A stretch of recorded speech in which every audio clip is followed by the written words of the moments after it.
People sometimes tell me that they look up to me not merely as a teacher, but also as a stand-up comedian. They have probably not met my boss, Kabir Sahib. The zenith of all wit. The entire world is perplexed trying to describe what Maya is. And Kabir Sahib dismisses all this talk about Maya like this. I'm grateful I was born so that I could come upon Kabir. The knowledge of the entire Vedic corpus shines simplified in Kabir Sahib. No mumbo jumbo, no miracles, no otherworldly stuff. Brute honesty and childlike simplicity and innocence. How can you put these two together? Kabir Sahib does. Honesty, thy name is Kabir.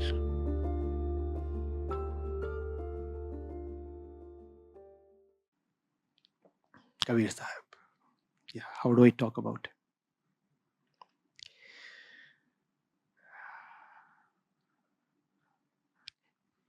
Bare honesty. Honesty, honesty, honesty. Huh? Honesty, thy name is Kabir.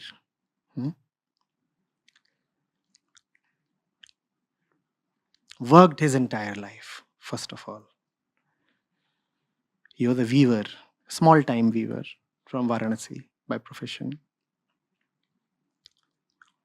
Worked all his life. And there is a very strong reason why I'm mentioning this in the first place as the most important thing about him. There has been an abundance of so-called religious teachers who do not bother to work.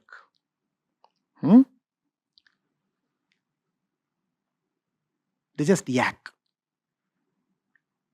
All they have is gab. Gab. Talk, talk and talk, not work. Kabir Sahib worked. He was a weaver and he would weave every day. And he would live out of what he would earn from there. Not that he is the only one who would work. There are many others in history. But India is a place where the devotional sentiment always runs high. And he was born in the Bhakti age. He belonged to the 14th century. 14th and 15th century.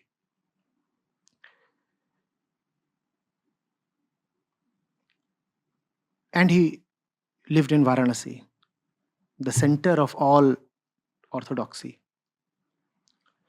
He could have easily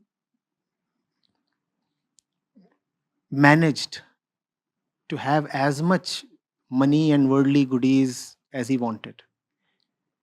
He never had anything from his people, his audiences, never. And he wasn't a beggar either. Neither was he a seated and decorated guru who would collect donations in lakhs and crores. People would come and offer millions to him.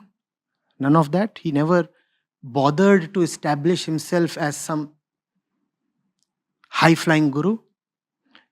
Nor he was a beggar.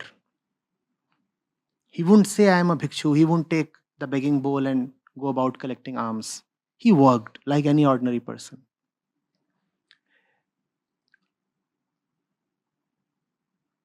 And he would call himself, Kabira or Kabir.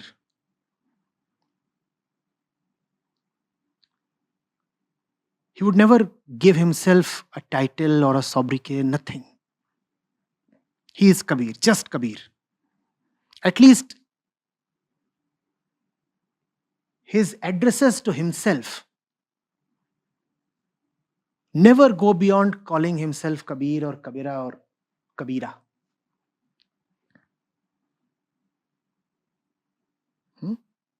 That's honesty to the bone, to the core. Later on, his followers started calling him Sahib and Sadguru Kabir and all those things. He never did all that. It was beautiful. It's so beautiful.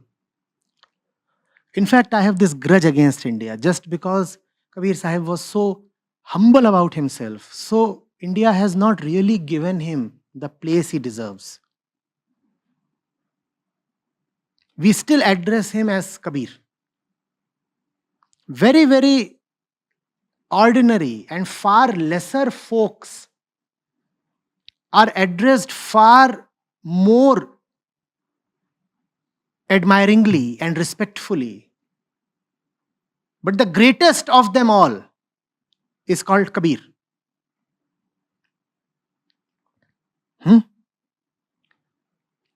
And not that he did not know that the world lives on pretense and showmanship. He knew all those things.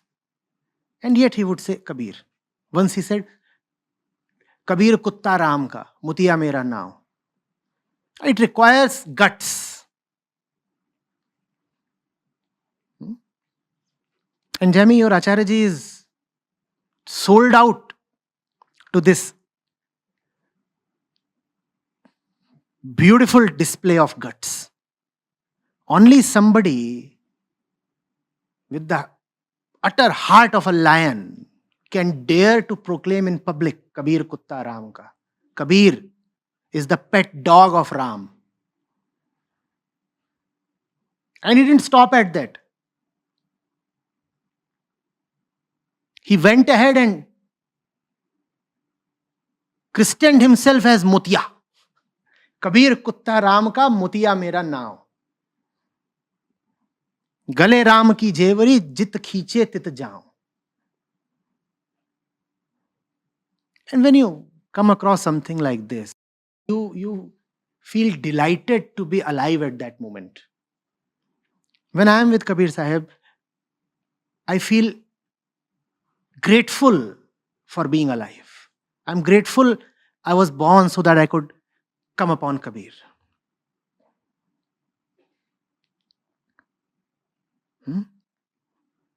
And he lived in Varanasi, which I said is the seat of Hindu orthodoxy. And yet he had the courage, the devotion, and the conviction to say, Pathar puje hari mile to main pujun pahad. At another place he says, Devtan se kutta bhala. If one could attain God by worshipping stones, I would rather worship the mountains. And he told to all the idol worshippers that even dogs are better than all these gods that you worship. At least dogs offer you some protection and security in the night. What do these gods offer you? Macho man, my hero. And I have been a fanboy.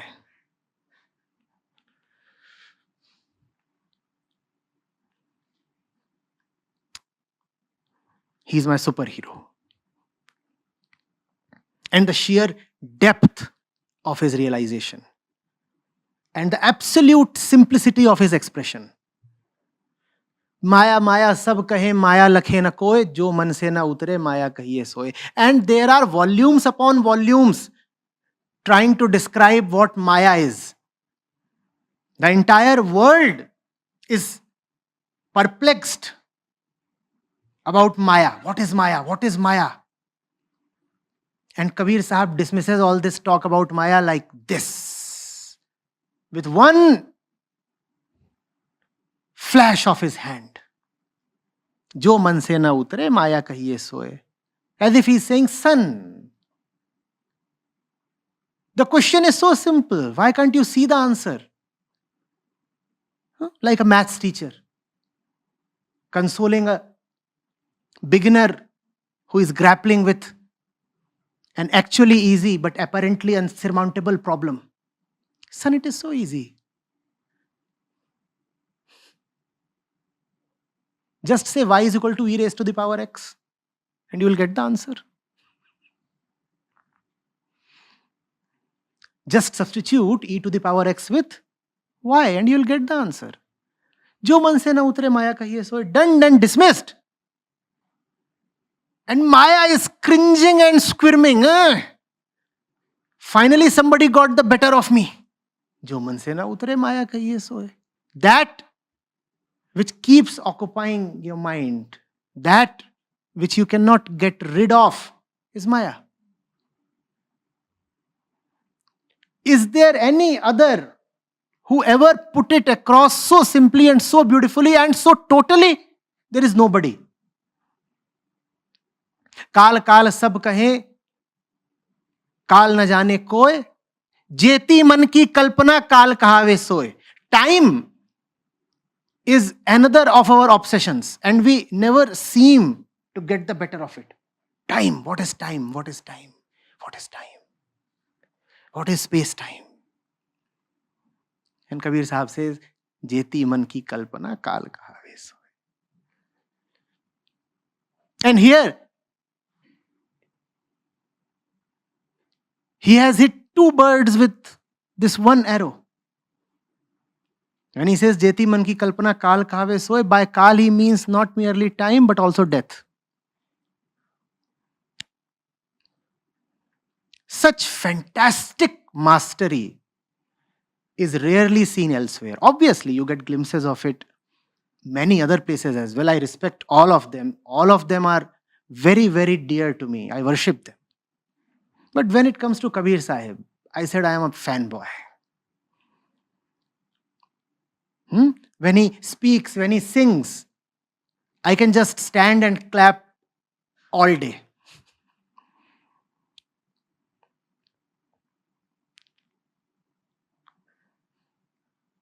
Brute honesty and childlike simplicity. How can you put these two together? Kabir Sahib does. Brute honesty and childlike simplicity and innocence.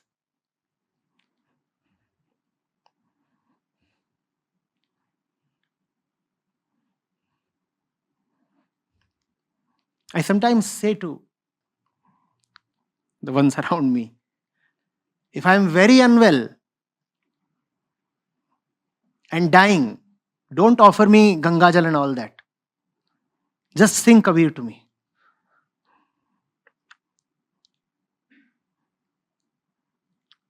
Not that that would take me to heaven. That might actually make me get up. I'm not interested in heavens or Swarg. But if you bring Kabir Sahib to me, chances are I'll just spring back to my feet.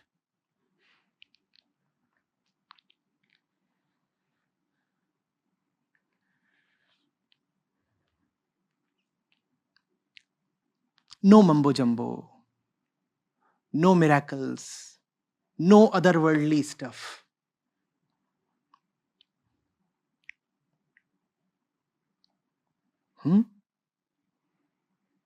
Kabira. The highest that the world can ever know is calling himself Kabira. Oh. Who will not fall in love with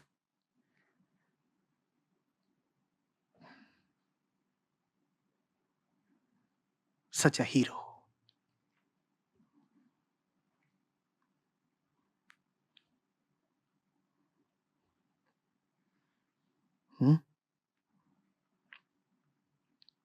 And work and work.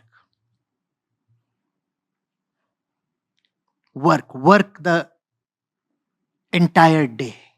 Work.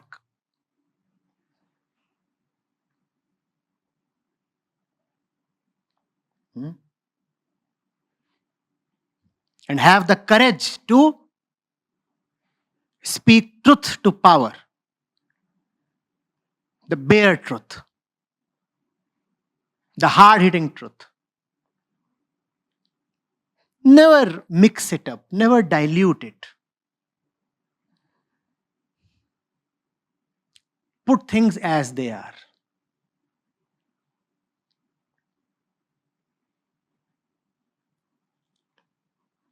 And Sahib was attacked. He was attacked from all sides because he did not belong to any side. He didn't relent.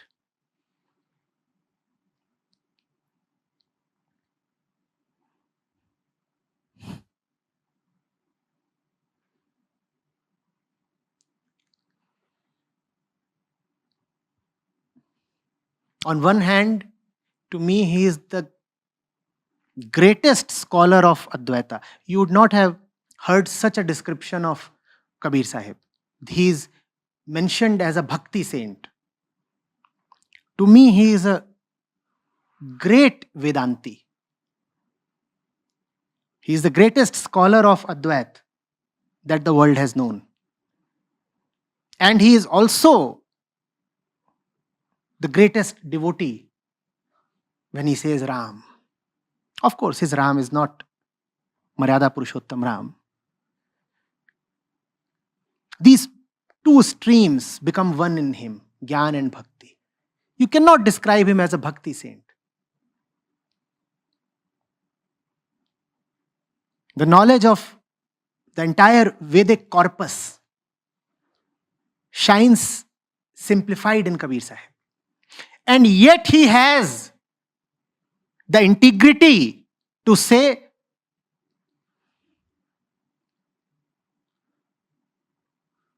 when the Vedas talk of animal sacrifice, कहे कबीर अधर्म को धर्म बतावे वेद.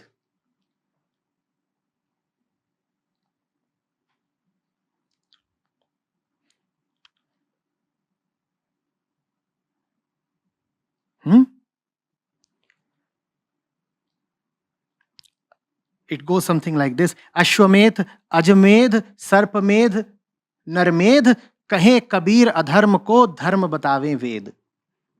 When it came to cruelty towards animals, Kabir Sahib is in another league. He is probably the only well-known figure in the history of religion who has spoken very clearly, loudly, and unsparingly against cruelty to animals and flesh eating. He did not spare even the Vedas. When the Vedas said that the Ashwamedh should be there, you know what Ashwamedh is, right? A sacrifice in which the horse is offered. Similarly, Ajamedh, in which the goat is offered. So Kabir Sahib says, Kahe Kabir adharm ko dharm batave ved. And that is another reason why I so closely identify with him. Today, veganism is a cause we espouse. Kabir Sahib was a vegan in those times. He was the staunchest vegetarian, at least. And he was very clear that if you eat flesh, if you kill animals, and if you eat animal flesh,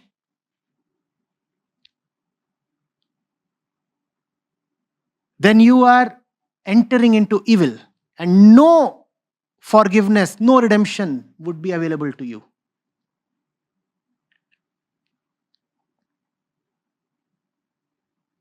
Nobody, just nobody has spoken so strongly against flesh eating. In fact, there have been teachers who were themselves flesh eaters. And in that background, when you look at Kabir Sahib, he is exemplary, all alone in a league of himself.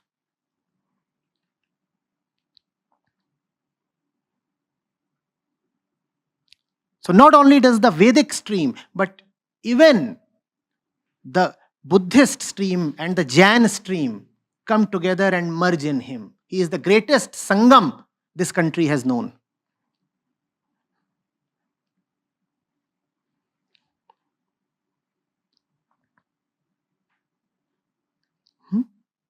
And I would also say, India in particular and the world in general have yet not given Kabir Sahib his due.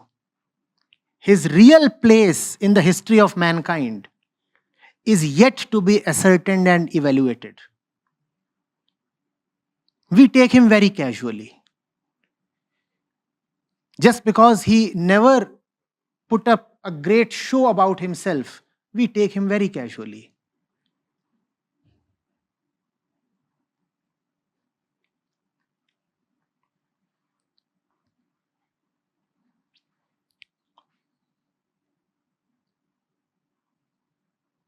Go close to him and go close to all others, and then you will realize how singularly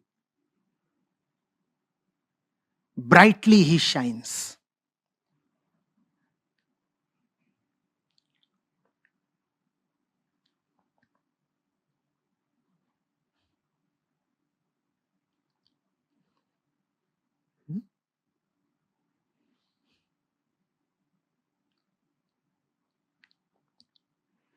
I can speak all night on him, so stop me.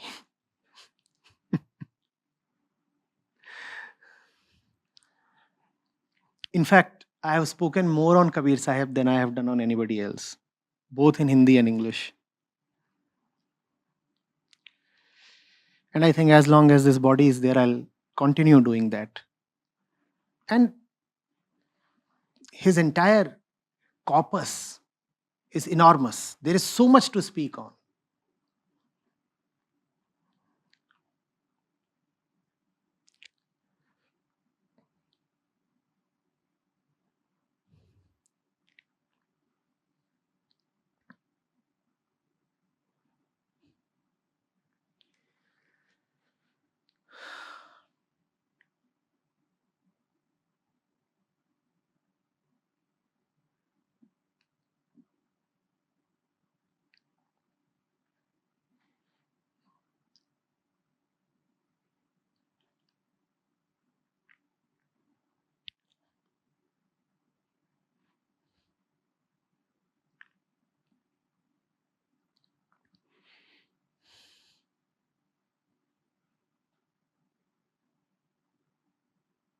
And sense of humor.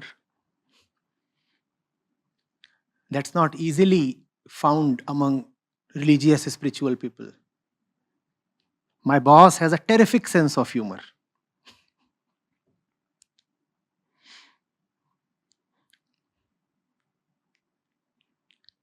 People sometimes tell me that they look up to me not merely as a teacher, but also as a stand up comedian. They have probably not met my boss. Meet him, and his brand of humor is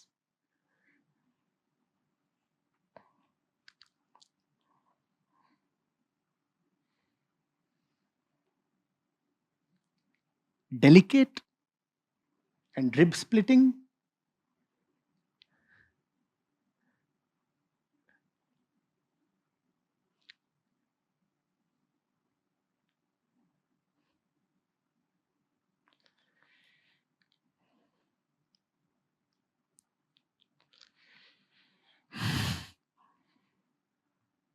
Both insightful and casual.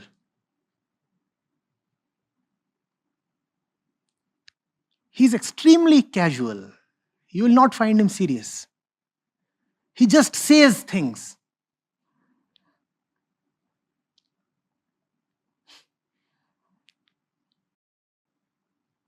And what he just casually says,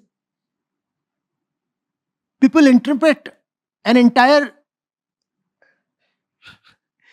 people take an entire lifetime to interpret. And he has just casually said something. Now you interpret it.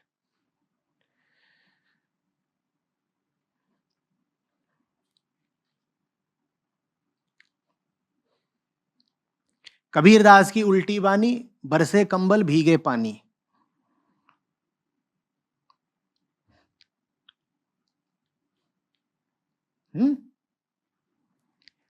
He's saying Kabir Das talks of it in an inverted way.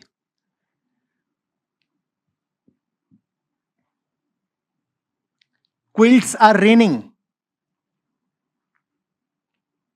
and water is being wetted.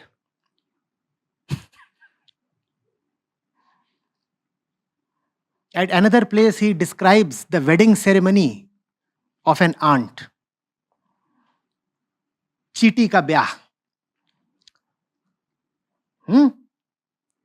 So now the aunt is having a grand wedding and the elephant has come over and the mouse has also come. And the entire thing is described, and in the end he says, the one who can realize what is being said here will cross over. If you can interpret what is going on, you will cross over. And the entire description is outrightly funny.